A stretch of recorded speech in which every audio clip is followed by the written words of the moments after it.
Islamic Republic's biker gang. Iran taps Hell's Angels to kill dissidents.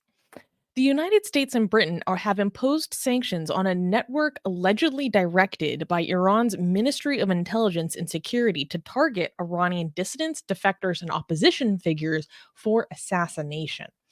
This network reportedly includes members of the notorious Hell's Angels outlaw motorcycle gang.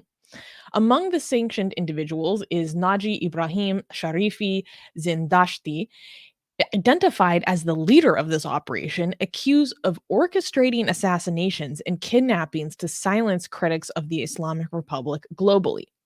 Brian Nelson, the Treasury's undersecretary for terrorism and financial intelligence, condemned these actions, stating, quote, "The Iranian regime's continued efforts to target dissidents and activists demonstrate the regime's deep insecurity and attempt to expand Iran's domestic repression internationally. These sanctions aim to freeze any U.S. assets of the individuals involved and prevent Americans from dealing with them.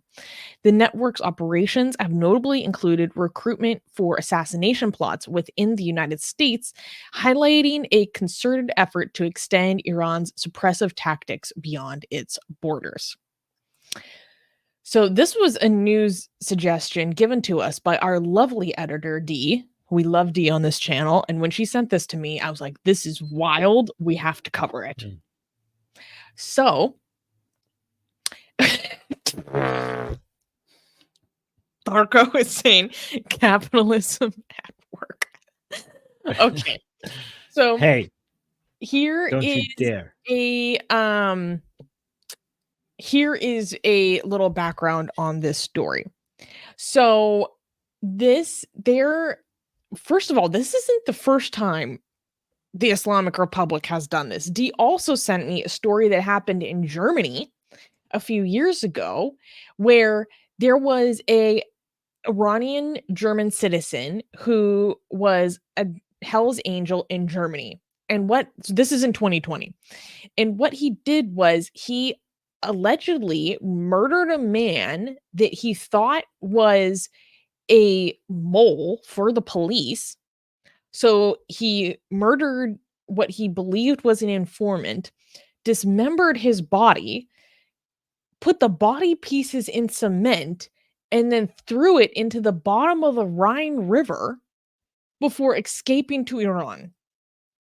And then once he got back to Iran, he was tapped by the Iranian government to use his network to then go orchestrate attacks on Jewish properties and Jewish establishments around Germany. So then there was an incident where where a bunch of gunshots were fired at a Jewish establishment. I can't remember if it was like just a learning center or a synagogue. And then I think there was a potential firebombing attempt. So this isn't like the first. And again, I want to just reiterate with that specific attack, it was literally he was just tapped by the Iranian government to use his network to just go attack random Jewish buildings. What the hell? Okay, so let's go to the present day. So my understanding is that the person that the US has now sanctioned as the leader of this organization has been tapping the narcotics trafficking network known as the Hells Angels to go attempt to assassinate Iranian dissidents in the US. So I believe that one of the first Hells Angels that they tried to hire to do this was Canadian, and he was supposed to go into the US to go assassinate I think at least 2 targets. And I was like, this was a crossover I never would have expected. But apparently there's a history here, an international history where they just run around and do this. It's crazy. Yeah, I mean, we saw that in the US where Masih al-Ninja, they were hiring people to do that as well, assassination as well. I think like And now they're trying to find people that are more competent than the other people that they used to hire, because they sucked. I know. They sucked. Yeah. They have a, So like, crazy bad track record. Although with the whole Masih Linajad thing, it almost makes it was so bad, it was so poorly executed that I almost think it was supposed to fail to send a message. no, they are sometimes this incompetent. But Oh my what the god. hell? Like, they obviously don't give a crap anymore about international pressure. The international pressure on the Islamic Republic has been so low and so pathetic that they get away with these things. Like, what is it going to be the backlash to this? This is why we criticize the Biden administration, because the Iranian regime feels so emboldened, because no matter what they do, they, you know, the Biden administration was releasing $6 billion back to the Islamic Republic, even though after they after they tried to kill Masih Alinejad and do a whole bunch of other things. So it seemed like, okay, why should we stop doing this? You guys seem to be like still appeasing us even after we do these things. So why should we stop? Like, you're basically giving them the signal that it's okay to do these things. You're not protecting your citizens. That's why they keep doing Yeah. that. Yeah, it's absolutely crazy. So here's a little bit of background just to nail down the details.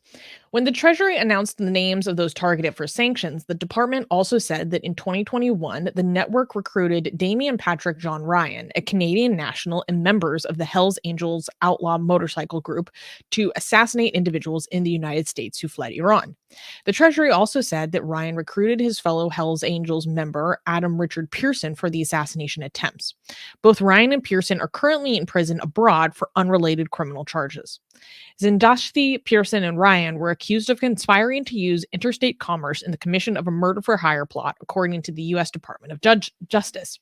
It said the three conspired with each other in a plot to murder two residents in the state of Maryland who fled to the United States after one of them defected from Iran. And to my knowledge, the targets in the United States have not been identified. But this isn't, I mean, the assassination plots by the Islamic Republic of Iran are far-reaching and constant, because one thing I wanted to touch on recently, Armin, is that there has been a lot of pressure on the diaspora anti-regime media source, Iran International, because two of their most prominent hosts have been the target of assassination plots and attempts, I believe primarily in the UK. And that's been a very big story. But given I think that you've probably followed that a lot more closely than me. So Yes, yes. can you give a little bit of a background and Yeah, these explanation? are I think that's yeah, really these are important. anchors. These are anchors that I follow. Right? These are two anchors. At least one of them I follow. I usually hear like some anchors being threatened to be killed, but this was very hit really close to home to me, because this is the anchor that is the main source of my news. And now the Iranian government was trying to kill him. Let me Iran. And people were following them, going from their office to home. Like, they knew their movement, they know what time they show up at their office. In the UK, that's why they moved them to United States. Which is Wait, let me so see. shameful and embarrassing for the United Kingdom that I think Right. it was the United Kingdom that literally told them that you have to leave the country. The United Kingdom is so inept that they know that they cannot provide their citizens and residents with enough security, to the point that they just recommend that they go elsewhere. That is such a national embarrassment. Why don't you get a freaking handle on your security concerns and the people tailing these individuals to target them for assassination, instead of telling them to get the fuck out of Dodge? Why don't you freaking go after the terrorists? What is wrong with the UK? Can you be more weak? It's insane. It's insane to me. They're like, oh yeah, we are so freaking inept at protecting the safety of journalists working in our country that we have to tell you to leave instead of the people trying to murk your ass. Are you Right. That's absurd to me.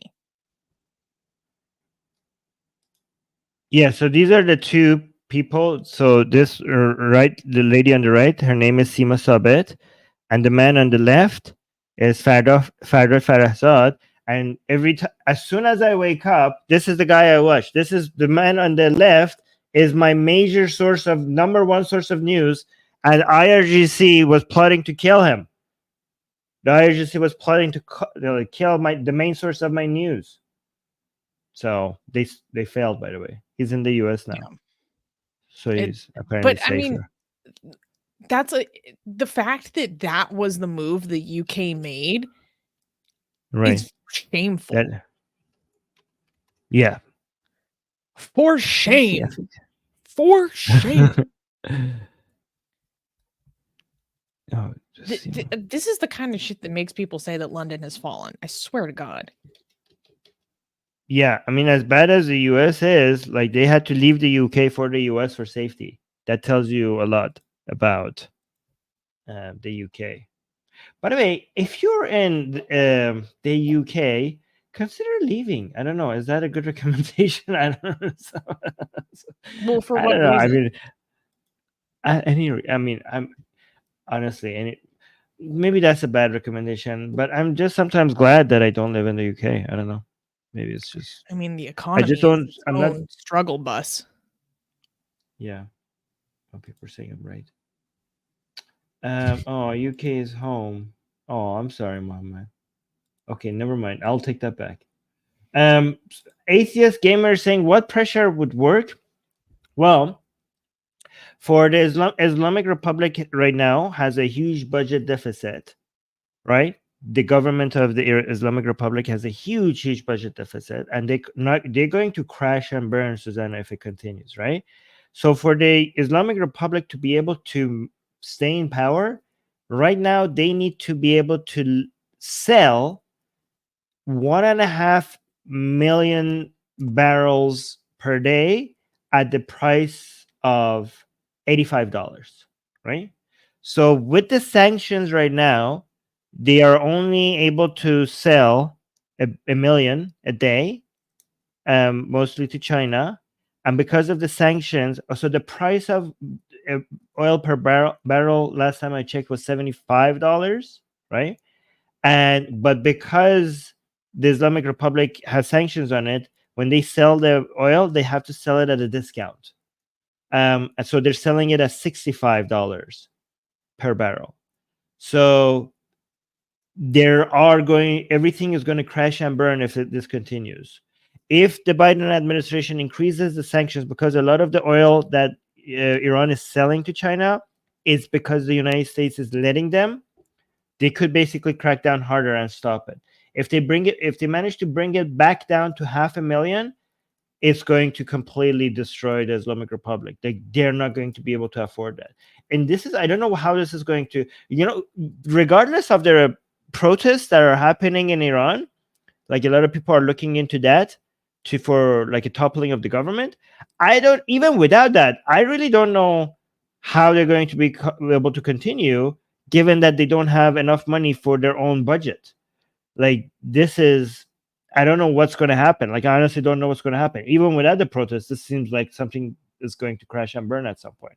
So yeah, I think like if that could work, more sanctions, more economic pressure. Like if Biden administration was more trying to actually enforce the sanctions that they have right now and stop a lot of the sale of oil, that would be major pressure on the Islamic Republic. Major pressure. That would work.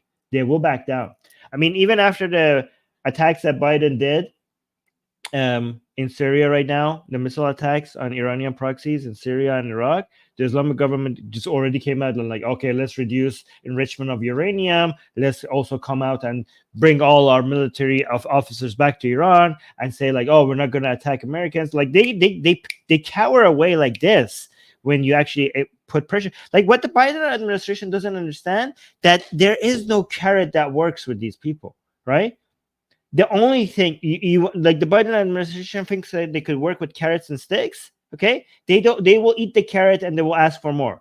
The Islamic Republic only understands the stick. It does not understand the language of the carrot. And Shocking. this is something Terrorists that only understand force and power. Shocking. right. Yeah. Oh, and also atheist gamer saying, does it affect normal Iranians economically? It does, but there is no other way. There is no other way. And it impacts the government more than the people. And a lot of people who are suffering because of this economically, they're welcoming the sanctions. Many Iranians are welcoming the sanctions because like their Yes. only way out is for the regime to fall. And even though they're suffering for it because of the sanctions, they're also asking for the sanctions. Like, if you think, I know that there are many countries around the world, it kind of feels like every country around the world is going through a cost of living crisis. But let me tell you, the cost of living crisis in Iran is like that times X, like or 10x. Like it's really, really, really severe. Like people can't afford pasta, let alone meat. And I remember Armin and I used to sometimes just look at the map. What do you call it? The chart of the currency, the tuman. Or what is a singular? It's a lira, right? No, Riyadh? real. Sorry, yeah, the Yeah. It's okay, say Tuman is fine. yeah, because most people just use Yeah. tumans, but it's shocking, and I mean, we hear from our community Yeah. inside Iran how much people are struggling, and people that are young, like myself in Iran, like friends that are just having breakdowns because they Yeah. cannot have a life unless they leave. It's the only option that they Mm. have. So people fight Inflation is at they have to leave. 50%. Inflation in Iran is at 50%.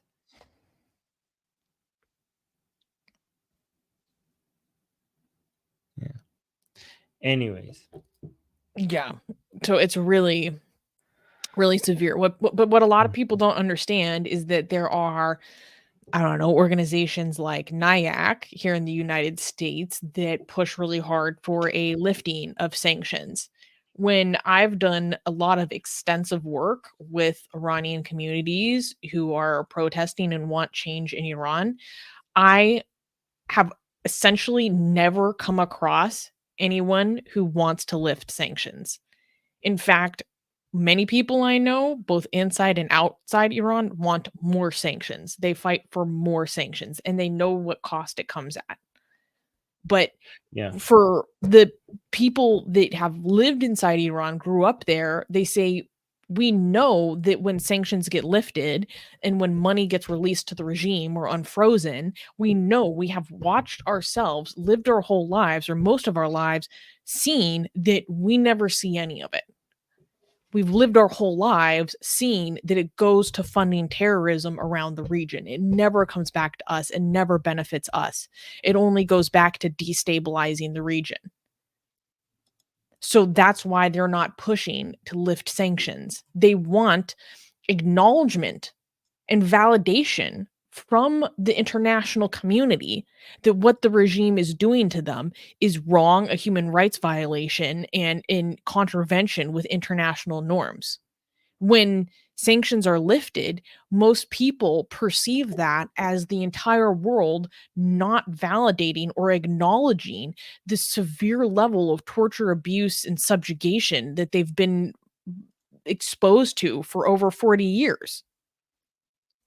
They're like, no, this is very important for us emotionally, for everyone else to acknowledge what's been done to us, what continues to be done to us. And the only way is sanctions, unless you want actual intervention.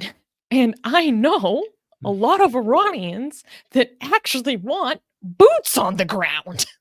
Now, that's something Yeah, but that a lot of people are not surprised to hear or not prepared to talk about.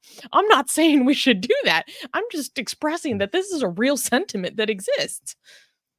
right.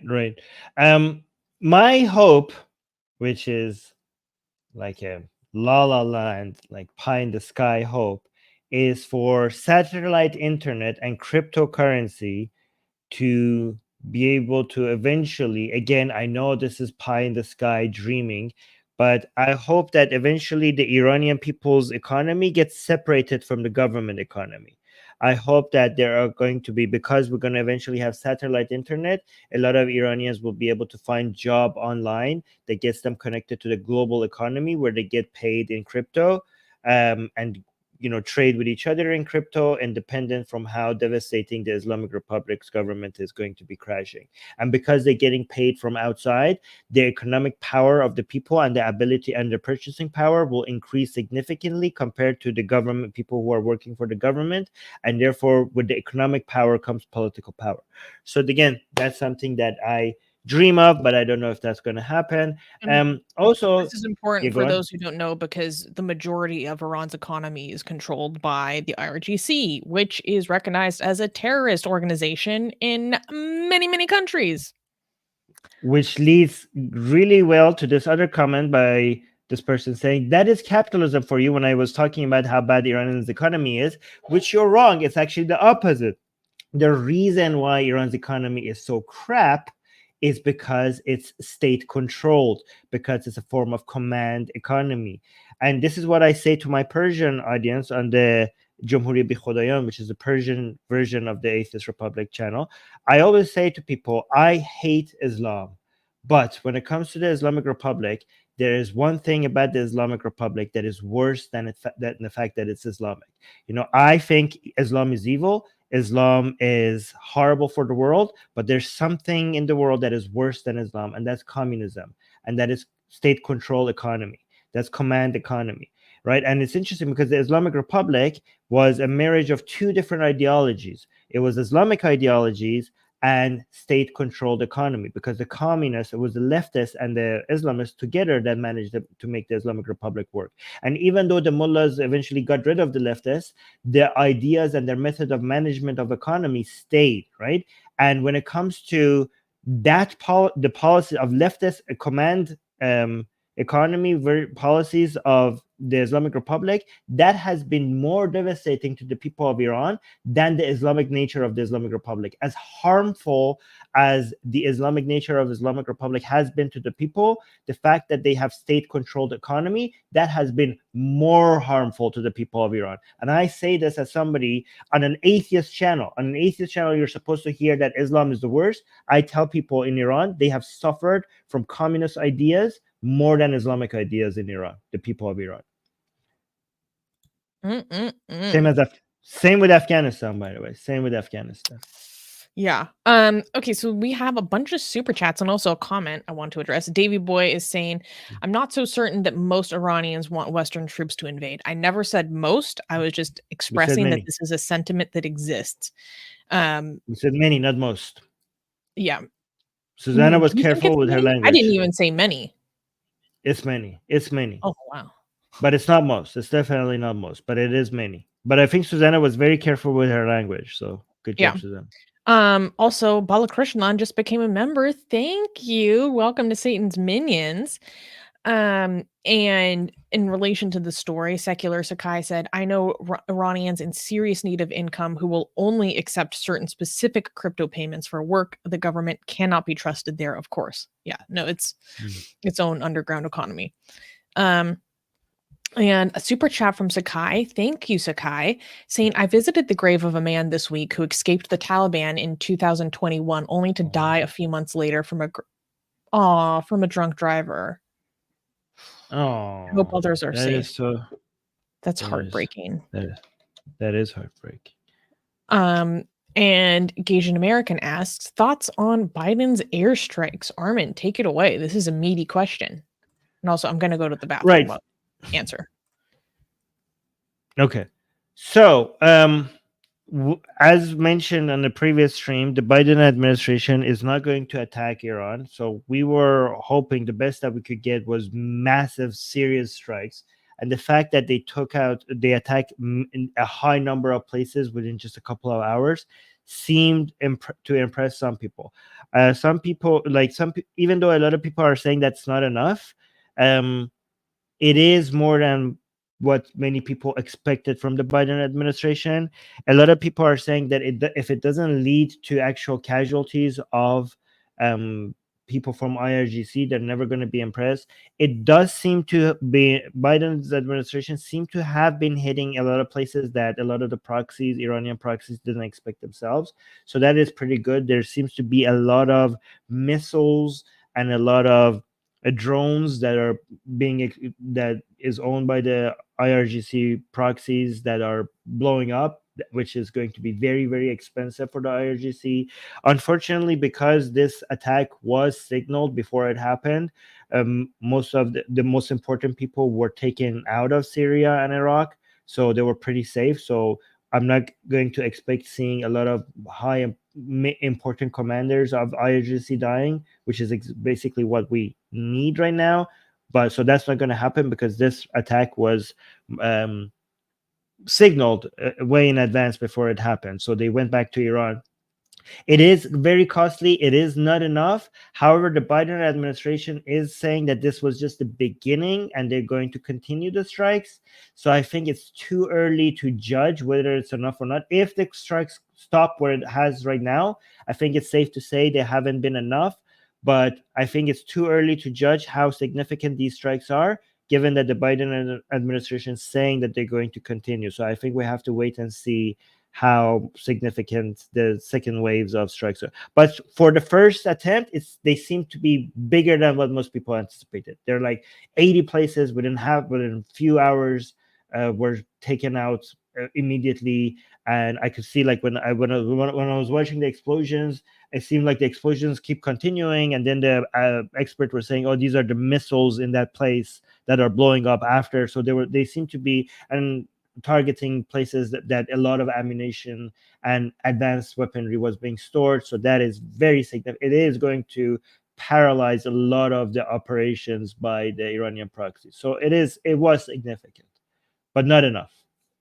One thing you told me was that I don't know if it was before Biden started the strikes or once he began them, but there were lots of people on the Atheist Republic Persian side in Iran that were like, I hope he strikes Iran next.